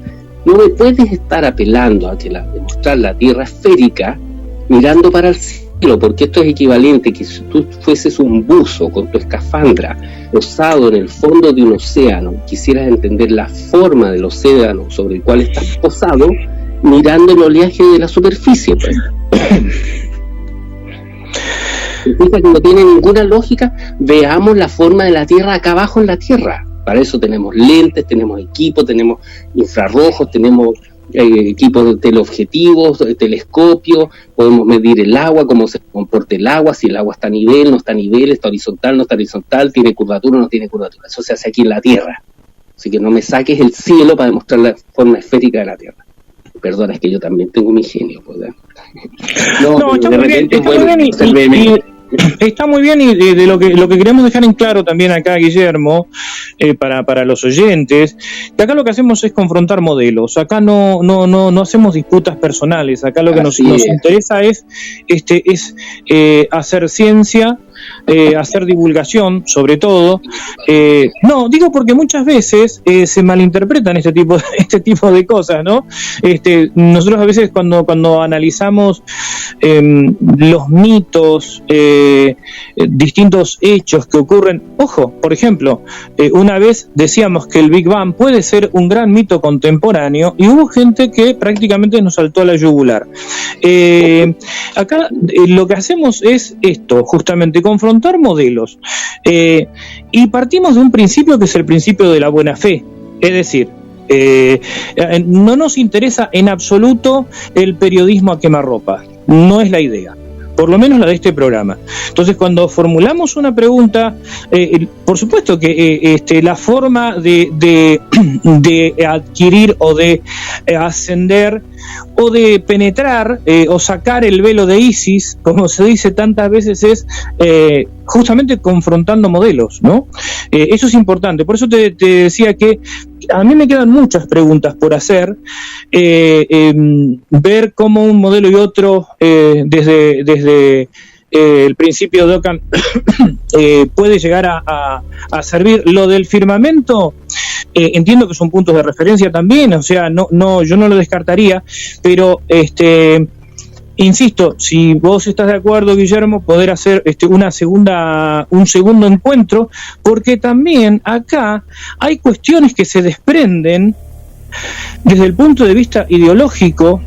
Yo recuerdo que en algún programa vos decías que la Tierra es un plano infinito, ¿no? Corregime, por favor, Guillermo, si estoy equivocado al citarte. A ver, amigo querido, sí, una acotación. Efectivamente, yo lo que sostengo es que lo que pasa arriba en el firmamento no es demostración de la forma de la Tierra, pero no estoy diciendo que sea descartable ni desechable, estoy diciendo que corre en un carril paralelo, que no debe, en ningún caso, un hombre de ciencia, que yo procuro serlo, a pesar de que vengo de la arquitectura, pero científico no es aquel que tiene una bata blanca y estudió en una universidad una carrera, comillas, científica. Científico es aquella persona que investiga, ¿cierto? Exacto, tratando de ajustarse a los métodos y tratando de ser una cosa que es muy importante en ciencia, honesto con lo que experimenta y honesto consigo mismo. Que ya ahí entramos en otros temas muy interesantes sobre la filosofía de la ciencia y cómo la ciencia también es capturada por intereses sin escrúpulos, digamos, ¿no? Bien lo sabemos, cómo operan las corporaciones. Y el sofisma de la autonomía científica, ¿no? Que la autonomía científica termina respondiendo siempre a algún otro interés. Claro. Eso es un poco lo que me preguntó el gran, y con quien aprovecho saludarlo, el gran Juan Manuel Soaje Pinto, en que tuve la fortuna y el honor de ser invitado a su canal TLV1 allá en la calle Suipacha, si mal no recuerdo, en Buenos Aires, y él me preguntó, que me dejó, no esperaba esa pregunta, me dice: Guillermo, ¿y tú, Guille, tú consideras que hay un despertar de la conciencia? ¡Wow! Y sí, considero que hay un despertar de la conciencia, porque estos son temas que no conversábamos hace 5, 10 o 15 años atrás, y que nos están haciendo a la gran mayoría de los seres humanos replantearnos ciertas cosas. De partida, todo este fenómeno tan anómalo, ¿cierto?, de tener a la gente sana encerrada, ya nos invita a que hay cosas que hay mucho ruido de fondo, ¿ya? Entonces, amigo querido, sí, yo quiero poner en claro que el estudio del cielo, del espacio y del firmamento es muy, muy importante, es un carril paralelo, pero sigo afirmando que no es demostración directa de la forma de la Tierra, la cual debemos estudiar acá. Ahora, con respecto al plano infinito, esa es mi opinión, mi punto de vista, mi análisis, ¿ah? No es la verdad. Lo que yo digo, una opinión es un punto de vista puesto sobre la mesa para ser analizado. No estoy imponiéndote mi verdad. Yo pienso que vivimos en un plano infinito, ¿ya? Y eso lo digo por el fenómeno de que la línea del horizonte permanece a la altura de los observadores, independiente de la altura que se eleve. Hay una discusión, los equipos topográficos que son monoculares, al parecer efectivamente logran captar que la línea del horizonte está bajo el lente, pero yo creo que eso se produce, que es muy interesante, y entramos en un poco en el topocentrismo, que es lo que a mí más finalmente uno llega a concluir. No quiero entrar en terrenos más escabrosos porque dice en relación con los aspectos un poco más filosóficos. Uno, después de analizar esto y darle vueltas con tus limitaciones, ¿cierto?, intelectuales, de conocimiento, etcétera, llega a la conclusión de que definitivamente nuestro mundo fue diseñado exclusiva y expresamente para cada observador. Por eso, si tú estás parado en la playa y se está ocultando el sol, la luz del sol reflejada en el agua, cosa que no sería posible en una esfera, por supuesto, llega a tus pies, pero tu amigo que está a 1 metro de distancia de ti también le llega a sus pies, y tú no ves cómo la luz le llega a él, ¿te fijas? Lo mismo pasa porque yo he visto, por ejemplo, no quiero ser odioso con algunas ideas, pero las voy a poner sobre la mesa. Yo he visto, por ejemplo, constataciones de Star Trek en la latitud 35. Eso quiere decir que se produce un giro en torno a un punto focal en la latitud 35 en fotografías que he visto. ¿Por qué? Porque tal vez si tú estás apuntando a un punto visual X, tu punto de fuga va a ser ese. O sea, nuevamente el Star Trek se va a producir dependiendo del observador. De hecho, el tema del giro de las estrellas se responde de ese modo. No es lo mismo estar en el norte que mirar al norte y que mirar al sur, ¿ya? Después podemos explicarle un poquito más eso para el auditor que preguntó, pero la respuesta en el modelo de la Tierra plana tiene una respuesta muy simple, ¿ya? Y a ver, y con esto voy a tratar de cerrarlo. Si ustedes como buenos argentinos, estás parado en el Mar del Plata, en Buenos Aires, y miras hacia el norte, vas a ver que las estrellas salen desde tu derecha, ¿cierto? Si miras hacia el norte, van a salir las estrellas de tu derecha, es decir, desde el Atlántico, y se van a ocultar en la cordillera, ¿cierto? O sea, sí, a tu izquierda. O sea, van a girar de derecha a izquierda, es decir, en sentido antihorario.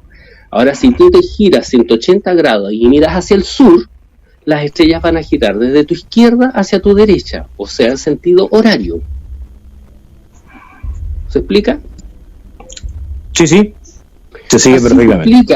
Entonces, todos crecimos con esta historia de la rotación de las estrellas y la explicación es esa. No es lo mismo mirar hacia el norte y observar el giro de la estrella que después girarse y mirar hacia el sur y observar el giro de la estrella. Ya, y con eso un poco te cierro esos temas porque podríamos hablar unas 24 horas más seguidas. No, nos queda, sí, es ciertamente, mira, Guillermo, acá tenemos como 20 preguntas, pero vamos a dejarla para otro encuentro. Guillermo San Martino, no sé si tenés algo ahí por parte de los oyentes. Sí, Carlos, Guillermo, sí, tengo muchísimo, pero lo vamos a guardar para este próximo encuentro que después junto a la producción iremos viendo la fecha. Agradecerte por esta entrevista que acá tengo el tiempo y estamos hace 1 hora y media, 1 hora y media prácticamente charlando y la gente ahí prendida a la radio desde el primer minuto. Sí, ciertamente, como dijimos al principio, agradecerte nuevamente la predisposición, Guillermo Gut, al haber accedido a esta entrevista. Realmente un diálogo muy, muy ameno. Como vos dijiste al comienzo, como si estuviéramos acá en el living charlando, y quedan montones de preguntas, montones de diálogos también, de paradigmas por contrastar, ver de qué manera ante un hecho de un modelo y de otro se pueden observar. Qué sé yo, me quedan tantas cosas, ¿no? Uno vienen recuerdos de la infancia, recuerdo haber hablado desde el Radio Club de Mar del Plata con la estación MIR. Son un montón de temas que vos bien dijiste, no vamos a hablar de conspiraciones, vamos a hablar de ciencia, totalmente de acuerdo. Pero la cuestión es que aparecen una serie de elementos que en algún momento vamos a tener que abordarlos para darle una vuelta de rosca, como decimos acá en Argentina, a este tema, ¿no? Así que, Guillermo, te dejamos estos minutos para que te dirijas a la audiencia, te despidas y lo que vos quieras expresar, y desde ya bienvenido a las puertas de Magonia. Bueno, Carlos, Guillermo, tocayo, nuevamente, no quiero ser majadero, ¿no? Ni adulador, porque lo que quiero es simplemente expresar gratitud. Una gratitud muy honesta, porque surge de esa percepción y esa conciencia interna de ser invitado por hermanos míos en Argentina, al otro lado de la cordillera, para hablar de un tema que es tan fascinante, pero que también genera tantos anticuerpos en muchas personas, francamente animadversión. Así que lo primero es felicitarlos por esta disposición abierta, honesta, prístina, ¿cierto?, a poner un tema sobre la mesa. Que, como he dicho yo, no venimos vendiendo verdades irredarguibles, estamos cuestionando el modelo a la luz, a la razón de los equipos, herramientas, elementos que tenemos hoy a nuestras manos y que no teníamos hace 25, 50, 100 o 200 años. Así que lo primero es mi reconocimiento a ustedes como programa radial.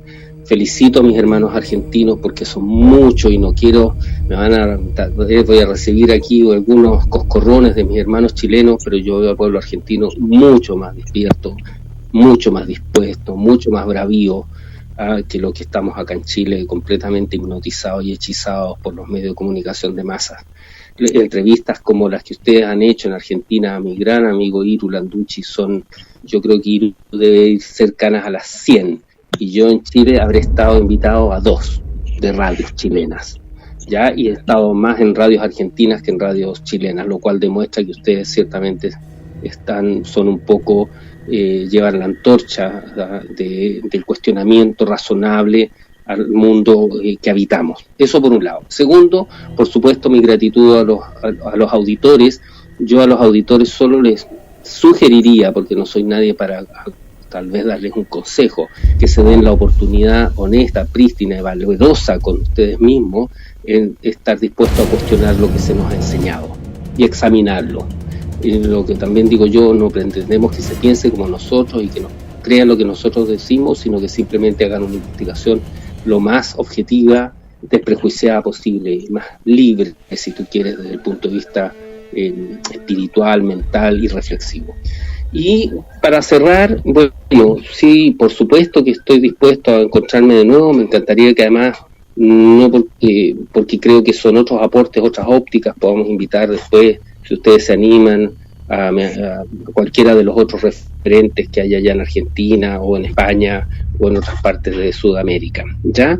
Y despedirme nuevamente agradeciéndoles el espacio, y espero que también uno de esos próximos encuentros sea en Mar del Plata, tomando mate y conversando efectivamente en los estudios de radio GDS allá en mi querida Argentina.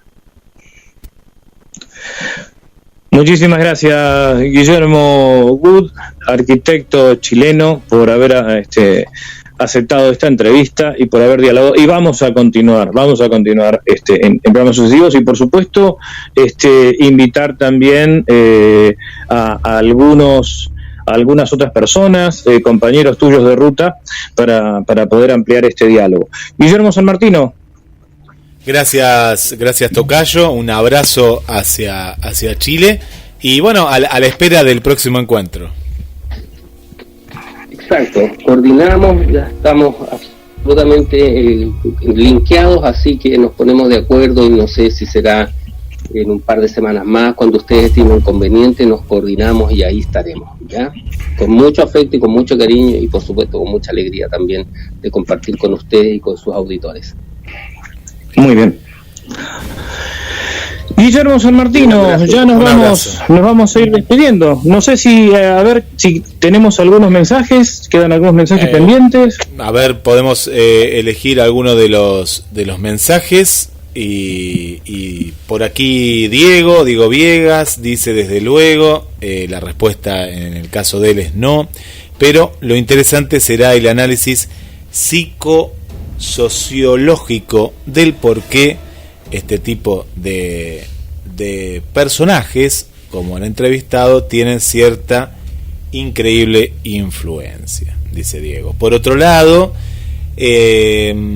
bueno, el Arneira agradece, dice: excelente GDS Radio, ya se ganaron un seguidor más de su programa, le mandamos un fuerte abrazo a él. Ricardo Ferrera, él dice: a pesar de que no soy terraplanista, debo dar crédito a quienes apoyan esa teoría porque no sufren lavado de cerebro de los medios o la educación masiva.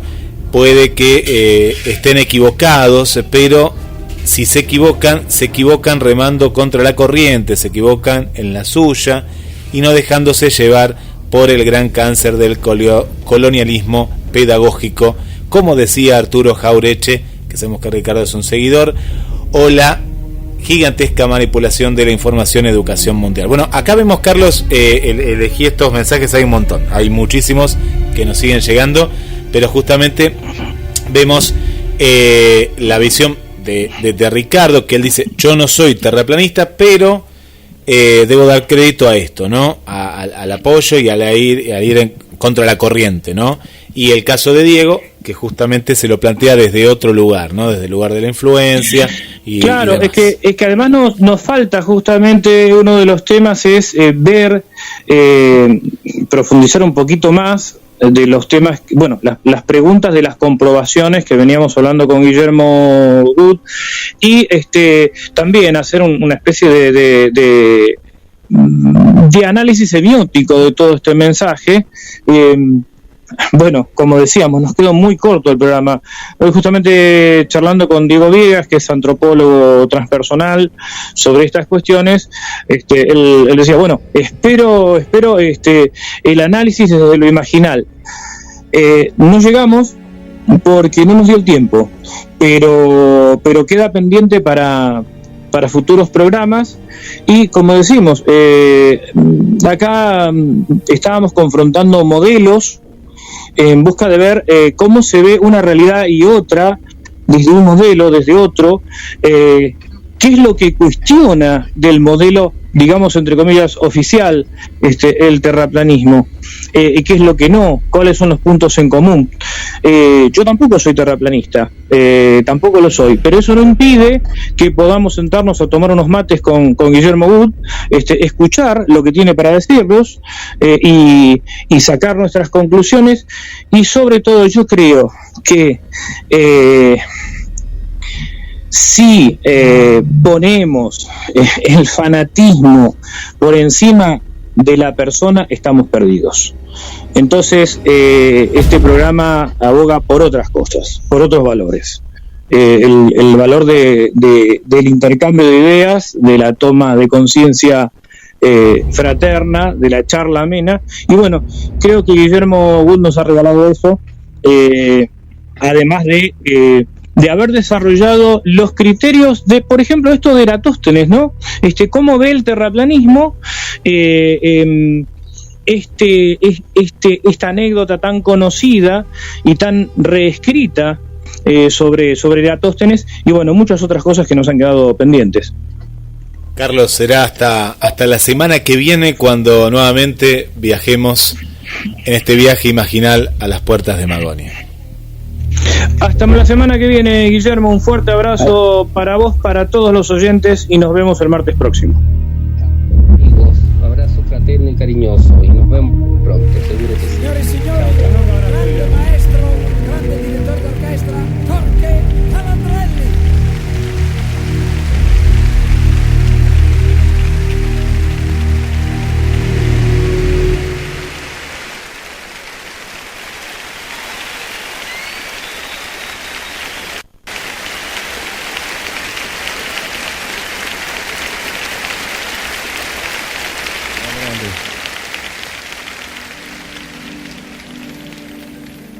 Sì, lo so, amore, che io e te forse stiamo insieme solo qualche istante. Sì, ti stiamo ad ascoltare il cielo alla finestra, questo è un mondo che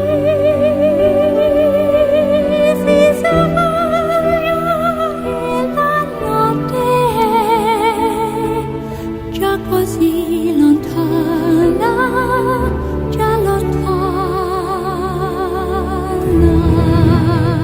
Guarda questa terra che gira insieme a noi, anche quando è buio.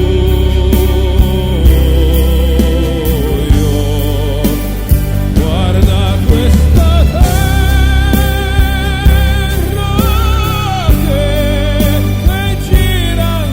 per noi, oh, darci un po' di suono.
la oscuridad se fusiona con nuestras melodías.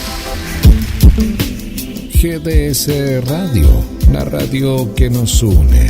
Escúchanos en www.gdsradio.com.